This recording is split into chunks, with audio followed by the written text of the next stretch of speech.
ನಮಸ್ಕಾರ ಸ್ನೇಹಿತರೆ, ಗೀತಸಾರ ಯೂಟ್ಯೂಬ್ ಚಾನಲ್ಗೆ ನಿಮ್ಮೆಲ್ಲರಿಗೂ ಹಾರ್ದಿಕ ಸ್ವಾಗತ. ಪ್ರತಿದಿನವೂ ಒಂದು ಶ್ಲೋಕ, ಒಂದು ಅರ್ಥ, ಒಂದು ಜೀವನ ಪಾಠ ಎಂಬ ಧ್ಯೇಯದೊಂದಿಗೆ ನಾವು ಭಗವದ್ಗೀತೆಯನ್ನು ಕಲಿಯುತ್ತಿದ್ದೇವೆ. ಇಂದು ನಾವು ಕೇಳಲಿರುವ ಶ್ಲೋಕ ಭಗವದ್ಗೀತೆಯ ಅಧ್ಯಾಯ 1 ಶ್ಲೋಕ 20. ಈ ಶ್ಲೋಕದಲ್ಲಿ ಅರ್ಜುನನ ಮನಸ್ಥಿತಿಯಲ್ಲಿ ಆಗುವ ಮಹತ್ವದ ತಿರುವನ್ನು ನಾವು ಕಾಣುತ್ತೇವೆ.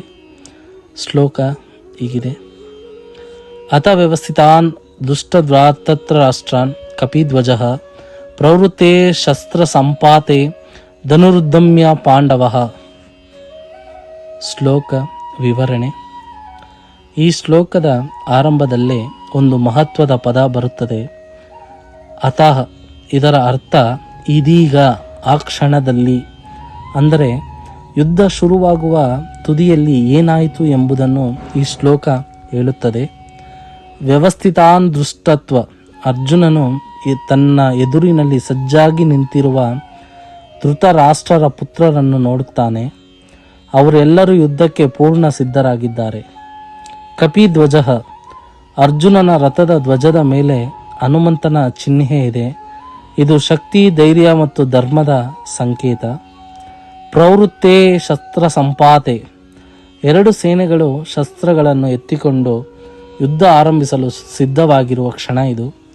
ಯುದ್ಧ ಈಗ ತಡೆಯಲಾಗದ ಹಂತಕ್ಕೆ ಬಂದಿದೆ. ಧನುರುದ್ಯಮ್ಯ ಪಾಂಡವಃ. ಈ ಕ್ಷಣದಲ್ಲಿ ಅರ್ಜುನನು ತನ್ನ ಗಾಂಡೀವ ಧನುಸ್ಸನ್ನು ಎತ್ತಿಕೊಳ್ಳುತ್ತಾನೆ. ಹೊರಗಿನಿಂದ ನೋಡಿದರೆ ಅರ್ಜುನ ಯುದ್ಧಕ್ಕೆ ಸಿದ್ಧ, ಆದರೆ ಒಳಗಿನಿಂದ ಅವನ ಮನಸ್ಸಿನಲ್ಲಿ ದೊಡ್ಡ ಸಂಚಲನ ಆರಂಭವಾಗಿದೆ. ಜೀವನ ಪಾಠ. ಈ ಶ್ಲೋಕ ನಮಗೆ ಹೇಳುವುದು ಏನೆಂದರೆ, ಜೀವನದಲ್ಲೂ ನಾವು ಹಲವಾರು ಬಾರಿ ಸಮರದ ಅಂಚಿನಲ್ಲಿ ನಿಂತಿರುತ್ತೇವೆ. ಹೊರಗಿನಿಂದ ನಾವು ಧೈರ್ಯವಂತರಂತೆ ಕಾಣುತ್ತೇವೆ, ಆದರೆ ಒಳಗಿನಿಂದ ಮನಸ್ಸು ಹೋರಾಟದಲ್ಲಿರುತ್ತದೆ. ಸಮಸ್ಯೆ ಎದುರಾದಾಗ ಮೊದಲಿಗೆ ನೋಡುವುದು, ನಂತರ ನಿರ್ಧಾರ ಬರುತ್ತದೆ.